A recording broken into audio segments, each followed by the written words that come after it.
Hi అండి. Welcome back to కథల పదరిల్లు. Please ముందుగా వీడియోకి ఒక చిన్న లైక్ చేయండి. ఈరోజు కథ ఆరగంట్ హస్బెండ్ ఎపిసోడ్ నెంబర్ 93. కథను రచించిన వారు చిన్ను గారు, వాయిస్ ఓవర్ శ్వేత. ఇక లేట్ చేయకుండా కథలోకి వెళ్ళిపోదాం.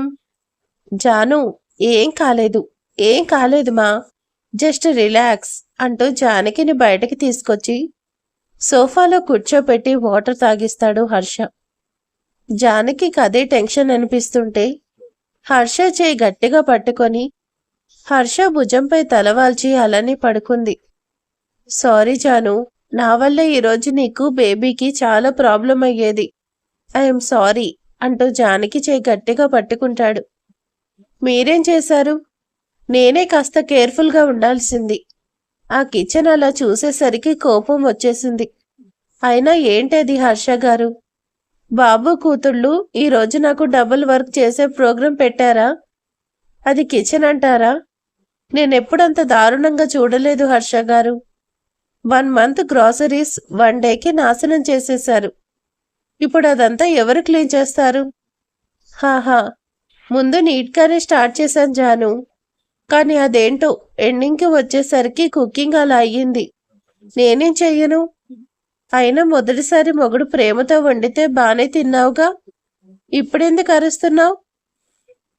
హా, అప్పుడు ఆనందం వెనక ఇంత దారుణం ఉందని తెలీదు కదా, అందుకే అంత ఆనందంగా ఉన్నాను. షూ, ఏడవకు, నేనే క్లీన్ చేస్తాలే రేపు. స్వామి, తమరు క్లీన్ చేయడం అంటే దాన్ని ఇంకా నాశనం చేయడమే. ర్యాక్లో పెట్టిన బట్టలు మళ్ళీ పెట్టడం రాదు. నువ్వు క్లీన్ చేస్తే నేను డబుల్ కాదు, 3 పని చెయ్యాలి. దాన్ని వదిలి నా బాధ నేను పడతాను. నివికి అంత అల్లరి పనులు ఎక్కడి నుంచి వచ్చాయంటే రాక ఎలా ఉంటాయిలే బాబు. తక్కువ నోట్లు బాబు నోట్లో నుంచి ఊడిపడింది. ఆ యాటిట్యూడ్, పొగరు, డిమాండింగ్, కమాండింగ్ అన్నీ రేపొచ్చేవాడు దాని చేతిలో చచ్చాడే. హా, అప్పుడు చూద్దాంలే చాను. అయినా నా కూతురు చేయి పట్టుకోవడం అంటే మామూలు విషయమా? బీభత్సంగా రాసి పెట్టుండాలి. అది ఇంకా చిన్నపిల్ల చాను. అప్పుడే అల్లుడి దాకా వెళ్ళి మనల్ని పెద్దోళ్ళని చేయకు. మనం ఇంకా చాలా చూడాల్సినవి ఉన్నాయి. అసలే చాలా రొమాంటిక్ రాత్రులు మిస్ చేసుకున్నాం. అన్నిటినీ ఫుల్ఫిల్ చేసేసి ఓ క్రికెట్ టీం చేసేయాలి. హా, అంతమంది కావాలా? హా, కావాలి చాను. నేను రెడీ, నువ్వు రెడీ అయితే చాలు. మనం ప్రొడక్షన్ స్టార్ట్ చేసేద్దాం. ఈసారి డబుల్స్ అండ్ త్రిబుల్స్ ప్లాన్ చేసేద్దాం అంటూ జానకి భుజం మీద చిన్నగా బైట్ చేస్తాడు.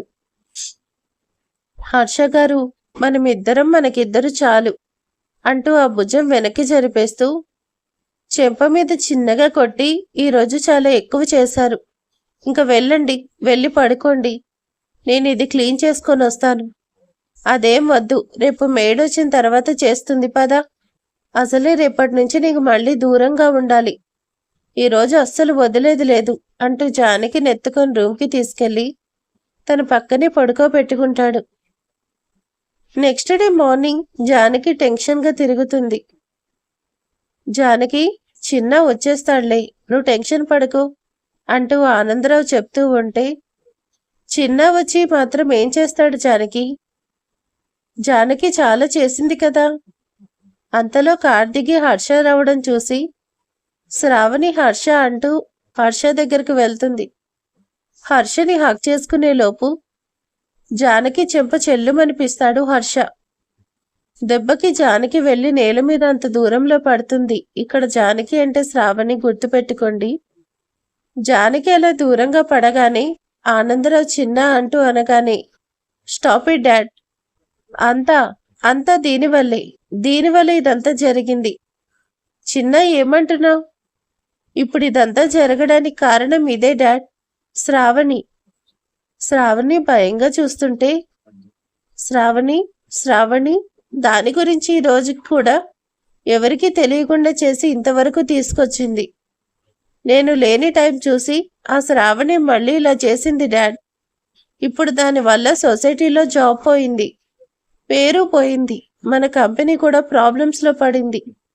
ఇప్పుడు చెప్పు, నువ్వే చెప్పు, నేనేం చేయాలో? నువ్వే చెప్పు.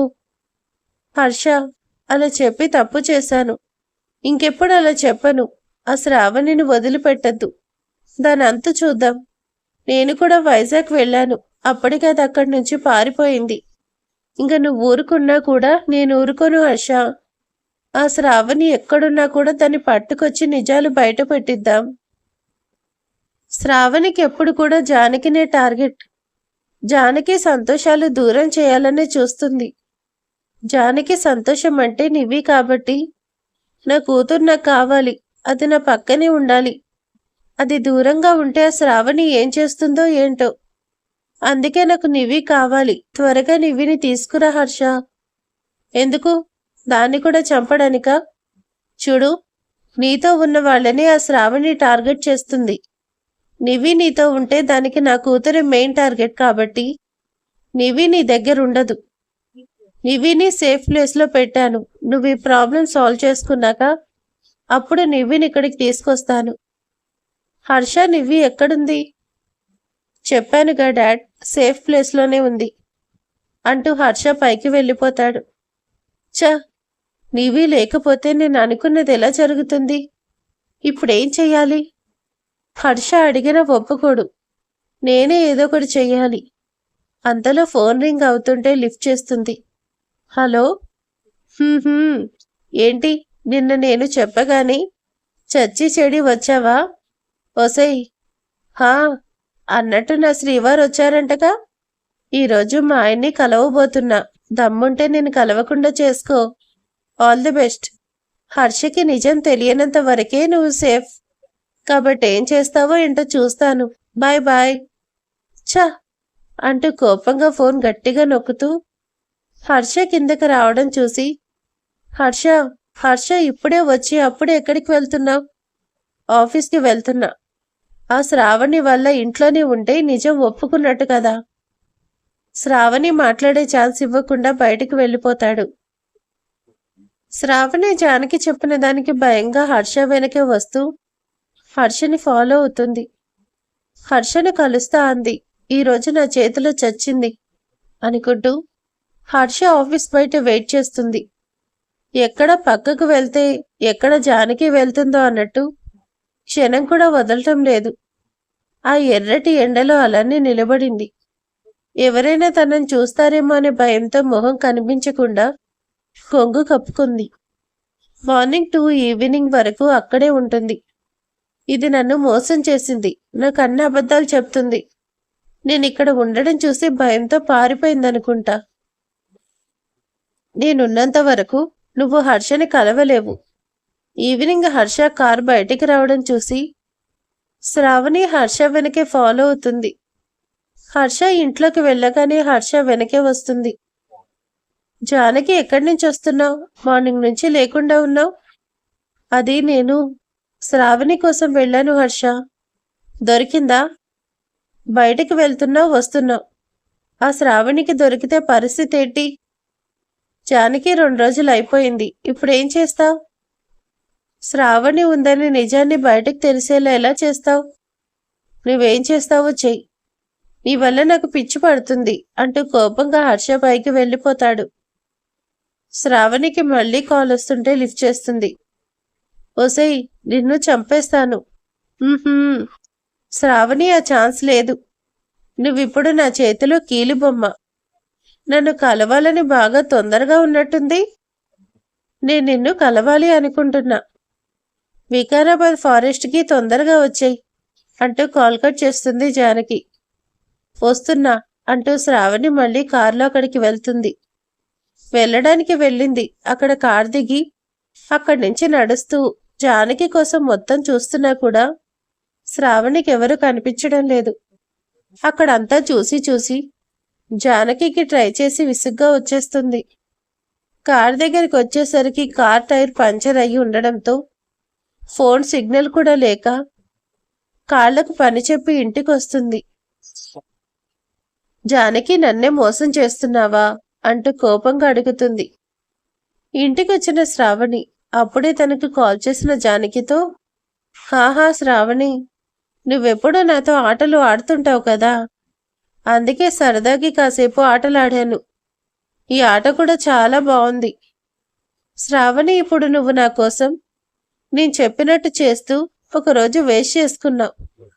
ఇంక నీకు ఉన్నది ఒకరోజు మాత్రమే. ఇప్పుడేం చేస్తావు? ఎలా నెట్టుకొస్తావు? ఎలా ఈ ప్రాబ్లం నుంచి బయటపడతావు? నేనేం చేయాలో నాకు బాగా తెలుసు. నిన్ను నేను ఎలాగైనా తప్పించుకుంటాను.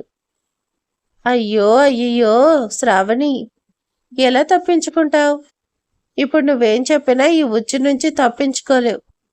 నేను చూస్తాను నువ్వేం చేస్తావో, ఎలా ఈ కేసు నుంచి తప్పించుకుంటావో. ఇంక నీకున్నది ఒకరోజు మాత్రమే. తర్వాత నువ్వు కోర్టులో నిలబడక తప్పదు. తర్వాత జైలుకి వెళ్ళక తప్పదు. ఇప్పుడు జరిగేదాన్ని నువ్వు అస్సలు ఆపలేవు శ్రావణి. ఇన్ని రోజులు చేసిన తప్పులకి నువ్వు శిక్ష అనుభవిస్తావో లేదో కానీ ఇప్పుడు చెయ్యని తప్పుకి నువ్వు శిక్ష అనుభవిస్తున్నావు. జానకి, హా, నేనే జానకి, నేనే జానకి. నీకేమైనా డౌట్ ఉందా శ్రావణి? చెప్పేది విను. నువ్విప్పుడు వినడం తప్ప ఇంకేం చేయలేవు. అంతకన్నా నీకు వేరే ఆప్షన్ లేదు కదా. జానకి, ఒకసారి నువ్వు నాకు దొరికావంటే నిన్ను... శ్రావణి, ఇలాంటివి చాలా మాటలు విన్నాలే కానీ good night, sorry, bad night, ఉంటాను అంటూ కట్ చేస్తుంది జానకి. హర్ష గారు, అంతా మీరు చెప్పినట్టే చేశానుగా అంటూ కాన్ఫరెన్స్ కాల్లో అంతా వింటున్న హర్షని అడుగుతుంది. హా, గుడ్ జాను, అంతా నేను చెప్పినట్టే చేశావు. Okay, good night Janu. Good night Harsha garu. షూ, ఆ విశాల్ పోతూ పోతూ వాడి పిచ్చి నీకు కూడా ఎక్కించాడా? డౌట్స్ ప్రోగ్రాం పెట్టావు. షూ హర్ష గారు, అది కాదండి. ఎందుకు ఇదంతా చేయిస్తున్నారు? కనీసం నాకనే చెప్తారా? గుడ్ నైట్ జాను అంటూ నవ్వుతూ కట్ చేసేస్తాడు హర్ష. షూ, హర్ష గారు, అడిగింది మీరెప్పుడు అంతా మీకు నచ్చిందే చేస్తారు కదా. హలో విశాల్, ఆ శ్రావణి వచ్చేది మొత్తం షూట్ చేసావా? సార్, చెయ్యడం కాదు, నా పులుసు కారిపోయింది. ఎందుకు సార్ శ్రావణిని ఫాలో చేయమన్నారు? నాకు కాళ్ళు పనిచేయలేదు. Vishal, don't be foolish, be serious. ఆ ఫుటేజ్ అండ్ మార్నింగ్ ఆఫీస్ ఎదురు ఉన్న ఫుటేజ్ రెండు జాగ్రత్త అంటూ కాల్ చేసేస్తాడు. శ్రావణి అదంతా ఆలోచిస్తూ అక్కడే కూర్చుంది. ఎక్కడ చూసినా కూడా తనని సంకెళ్ళు వేసి తీసుకెళ్లటం, పోలీసులు తన్నటం, జైల్లో పనులు చేస్తూ అవస్థలు పడడం ఒకటేంటి, చాలా పనులు చేస్తూ తన్నులు తింటూ ఉండడం కనిపిస్తుంటే ఒళ్ళంతా కూడా చెమటలతో తడిసిపోతుంది. హర్ష పైనుంచి అదంతా చూస్తూ, శ్రావణి నీకు కొట్టినా కూడా బుద్ధి రాదు. నీకు ఫిజికల్ టార్చర్ కాదు, మెంటల్ టార్చర్ కావాలి. ఇప్పుడు నీకు ఇదే కరెక్ట్. రేపటికి జానకి కోసం ఇంకేం చేస్తావో నేను చూస్తాను అనుకుంటూ రూమ్లోకి వెళ్ళిగా హాయిగా లాక్ చేసి పడుకుంటాడు. ఒక్కటే అక్కడే కూర్చున్న శ్రావణికి మార్నింగ్ నుంచి ఏం తినక ఆకలిగా అనిపిస్తుంటే వెళ్ళి ఫుడ్ పెట్టుకుంటుంది. ఫుడ్లో కూడా కోర్టు స్టెప్స్ దిగుతున్న తనని చూస్తూ భయంగా దూరంగా తీసేస్తుంది. ఎక్కడ చూసినా కూడా జానకి నవ్వుతూ కనిపిస్తుంటే జానకి మీదకి విసురుతున్నట్టు చేతికి దొరికిన థింగ్స్ మొత్తాన్ని విసిరేస్తుంది. అలానే కింద పడి అంతే పడుకుంది ఎప్పటికో. జానకి, ఏంటి ఇక్కడ ఇలా పడుకున్నావు? మావయ్య, నాకు భయంగా ఉంది. ఇంకా ఒక్కరోజే, ఆ శ్రావణి దొరకలేదు. నేనిప్పుడు ఏం చేయాలి? హర్ష, నన్ను కాపాడు హర్ష. నాకు జైలుకి వెళ్ళడం ఇష్టం లేదు. నేను ఆ తప్పులు ఏం చేయలేదు హర్ష అంటూ కిందకొచ్చే హర్షని పట్టుకుని ఏడుస్తూ అడుగుతుంది. హర్ష తనని సేవ్ చేస్తాడేమో అంటూ. జానకి, ఇప్పుడు నేను కూడా ఏం చేయలేను. ఇదంతా చేసింది నువ్వు కాదంటున్నావు అంటే మొత్తం చేసింది శ్రావణినే కదా. శ్రావణి దొరికితే నువ్వు బయటపడతావు, లేదా శ్రావణి వస్తే తప్పించుకుంటావు. లేదు అంటే ఒకటే ఆప్షన్ ఉంది. జానకి, నువ్వు జానకి కాదు, జానకిలో ఉన్న శ్రావణి అంటూ ఒప్పుకోవడం అండ్ శ్రావణి ఉందని ప్రూవ్ చేయటం. దానివల్ల ఇప్పుడు చేసిన అన్ని మిస్టేక్స్ కూడా నీ మీద ఉన్నా కూడా వాళ్ళు శ్రావణి ఉందని నమ్మితే అప్పుడు ఆటోమేటిక్గా అవన్నీ కూడా శ్రావణి మీదకి షిఫ్ట్ అవుతాయి. అలా నువ్వు సేఫ్ అవుతావు. ఆప్షన్ నీదే. నీకు నచ్చింది చెయ్యి. నేను కూడా చెప్పేదేం లేదు. నువ్వే డిసిషన్ తీసుకో. హర్ష చెప్పింది నిజమే. ఇప్పుడు నేను జానకిలో ఉన్నాను కాబట్టి అన్నీ శ్రావణి మీదకు వేస్తే అప్పుడు శ్రావణి కోసం వెతుకుతారు. బయట ప్రపంచానికి శ్రావణికి పరిచయం చెయ్యాలి. నేను చెప్పింది నమ్మితే శ్రావణి ఉందని చెప్పి శ్రావణి కోసం వెతకడం మొదలు పెడతారు. ఒకవేళ జానకి వాళ్ళకు దొరికినా ఇప్పుడు నేనే జానకి కాబట్టి దాన్నే శ్రావణి అనుకుంటారు. అది చెప్పినా ఎవరు నమ్మరు. కానీ ఒకటే హర్షని కలిస్తే నిజం నమ్మే అవకాశం ఉంది. అంటే హర్షను అది కలవకూడదు. రేపు జానకి కోర్టుకు రాకుండా చేయాలి అంటే ఎలా ఆపాలి? జానకి రేపు నిన్ను కోర్టుకు రాకుండా చేస్తాను, అప్పుడే నేను బయటపడతాను అంటూ బయటకొచ్చి మహేష్కి కాల్ చేస్తుంది. మహేష్, రేపు మా నాన్న నీ దగ్గరే ఉండాలి. అలానే రేపటికే మా అమ్మ కోర్టులో ఉండాలి. అదంతా నువ్వే చూడు. ఎక్కువ టైం లేదు. జానకి నీకు అమ్మా బాబు అంటే ఇష్టం కదా? ఆ బాబు ప్రాణాలు పోతున్నా కూడా నిజం చెప్పడానికి వస్తావా? ఎలా వస్తావో నేను చూస్తాను. హర్షని నిన్ను మళ్ళీ కలవనివ్వను. అలా రోజంతా కూడా పిచ్చి పిచ్చి ప్లాన్లు వేస్తూ బిజీగా ఉంది. Next day at court. Janaki, Janaki, Janaki అంటూ కోర్టులో 3 సార్లు పిలవగానే జానకి నడుస్తూ వచ్చి బోన్లో నిలబడుతుంది. జానకి, ఐఏఎస్ గారు, మీ మీద వచ్చిన ఎలిగేషన్స్కి మీ ఎక్స్ప్లెనేషన్ ఏంటి? అవన్నీ కూడా మీరే చేశారా అంటారు అక్కడున్న లాయర్. మరి ఏం జరుగుతుంది నెక్స్ట్ అనేది నెక్స్ట్ పార్ట్లో తెలుసుకుందాం. ఈరోజు ఎపిసోడ్ గురించి ప్లీజ్ కామెంట్ చేసేయండి, లైక్ చేయండి. Thank you.